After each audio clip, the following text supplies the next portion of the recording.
Good morning. How are you all today?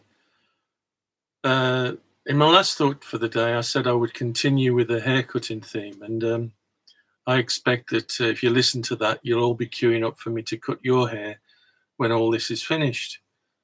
So if you want to book an appointment in advance, please let me know.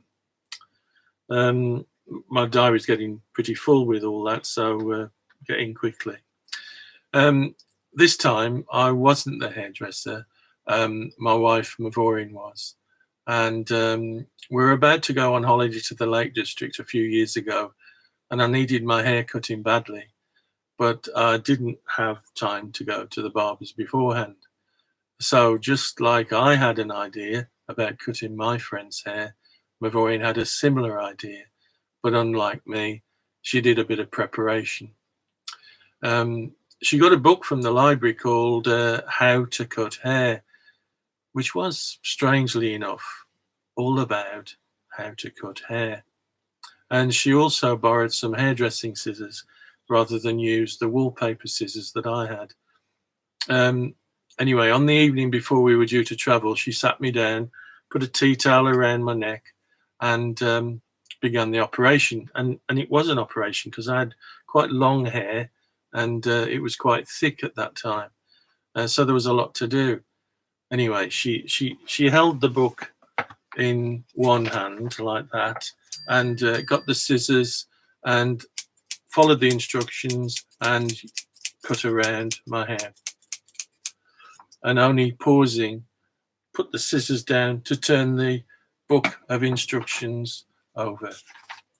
So, but as well as honing her hairdressing skills, at this particular time, she'd started a small business making clothes for people. And the relevance to this story will become obvious. Anyway, we went to the Lake District, and on the first evening, we saw a cinema in the nearest small town that was only open a couple of times a week. So we decided to go that evening. Now I travelled up to the Lake District in shorts because it was a warm day, and so when I went to change, and but when I put my trousers on, there was no zip in them. I couldn't understand it. So I went to the other pair of trousers that I brought, and again there was no zip. I thought I was going mad, and so I called Maureen to see if she could shed any light on this, and she looked at me rather guiltily and said that she'd taken them out to put into two pairs of trousers that she was making for someone else. Well, I wasn't best pleased, but I decided that if I wore my duffel coat, which we'd thrown in the back of the car before we set off, that would bring temporarily solve the possibility of embarrassment. But when I went to get my duffel coat out of the car, I found that all the toggles had gone and been replaced with oversized football buttons. Do you remember those oversized football buttons? They were like leather, but like a football marking on it. And these football buttons were almost the size of a small saucer. Now, I may have exaggerated that as time goes on, and probably at some point they'll be like the size of a dinner plate. But anyway, and I looked at Maureen and said, "Are you making a duffel coat for someone?" And she sheepishly said, "Yes, I am." Anyway, after a few words, we went out to the cinema with me in my zipless trousers and toggle-free duffel coat.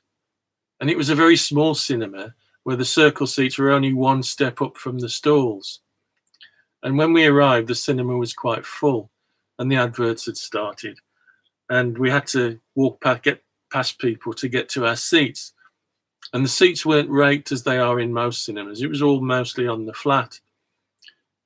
And as we got in line with the projection room at the back, I looked up and saw my silhouette on the screen. Now, I was mortified, not just about seeing my silhouette on the screen, but what it clearly showed. And what it clearly showed was my haircut. And I looked like Anne Hathaway's cottage on legs, as if I had a thatched roof on my head. And I hadn't really noticed how it really looked before we set off, and I'd been assured by my brain that it looked absolutely fine. Now, I can't remember anything about the film now. So concerned was I about my X-rated haircut. And I quickly ducked down and found my seat and just wished that I'd brought a hat to go with my zipless trousers and my toggle-free duffel coat. And to say I felt vulnerable would be an understatement. And I can laugh about it now, but I didn't laugh so much at the time. Now, these days, many of us might feel vulnerable for obviously different reasons. And but that sense of vulnerability is real, isn't it? And vulnerability can be a two-edged sword. It's when we are vulnerable, we can be hurt or ridiculed. And that's what I was afraid of, being ridiculed. But it's also when we acknowledge our vulnerability that we can experience a real connection with God. And vulnerability in this world seems to take a risk to expose yourself. But it's also the path to the most meaningful experiences we have in life. If we've ever loved, we know we are vulnerable to possible rejection and hurt. But would we choose not to love? I don't think so. Vulnerability is not a weakness. When we build a wall around ourselves and not let anyone in to stop us being vulnerable, that is a weakness. And is it really living? Now, God made himself vulnerable in Jesus. Jesus was vulnerable. He was vulnerable right up until the cross. But you would never describe him as weak, would you? We have the freedom in Christ to be vulnerable before him. And our deepest relationships in this world are where we feel we can be vulnerable with others without ridicule. So how can our vulnerability deepen our relationship with Jesus? Well, I hope to see you soon.